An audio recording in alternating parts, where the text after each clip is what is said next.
Today I want to tell you about a place that you might not know about. It's located at the northwest end of Little St. Simons, and it dates back to the days of the Hampton Plantation in the 1830s. It's called 5 Pound. If you notice, 5 Pound starts up here and goes all the way around. And you can see right here, as I zoom in, this little square.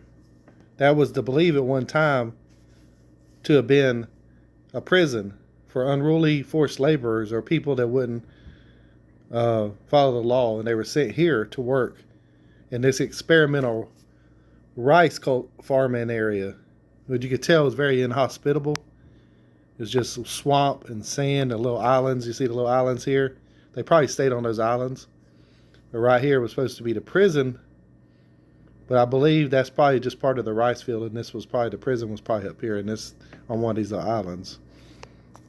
This is the Hampton River out here. This is Little St. Simons, and that's McKay River right here in the little squares there. 5 Pound was a little experimental rice farming area on Little St. Simons, the northwest end of Little St. Simons, because Little St. Simons was part of Hampton Plantation at that time, owned by Pierce Butler. Fanny Kimball, you see here, was married to Meese Butler. He owned the plantation after his dad passed it on to him, and she was an English actress that came down to visited Butler Plantation, Hampton Plantation, and 5 Pound, and found 5 Pound to be the 5 Pound was an experimental rice farm at the time, and she considered it, quoting her from her book, a journal of a residence of the Georgia plantations 1838 to 1839, which she wrote, which told about the way this forced laborers lived during that time. Fanny Kimball said 5 Pound was a fearful looking stretch of dismal and trackless sand. So you saw the sand in the picture on the islands, and a swamp of Botany Bay of the plantation. Botany Bay, for reference, was a wildlife refuge in Australia, which at the time the British ruled.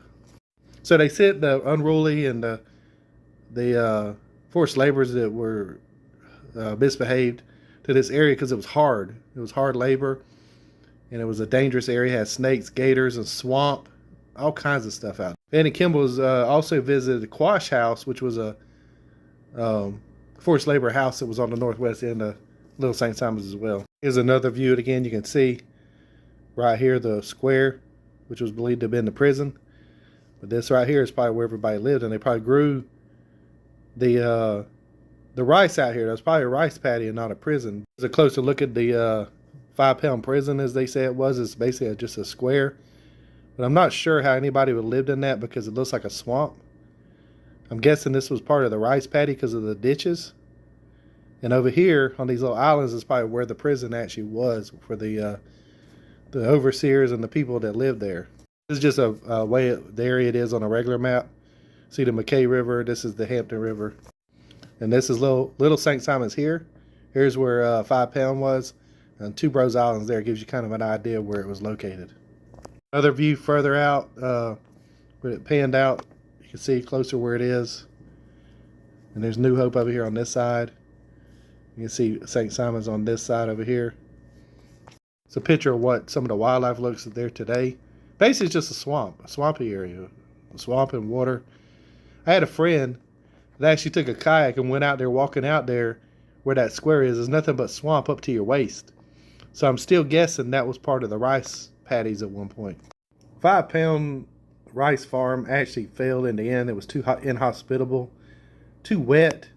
So they just eventually abandoned it.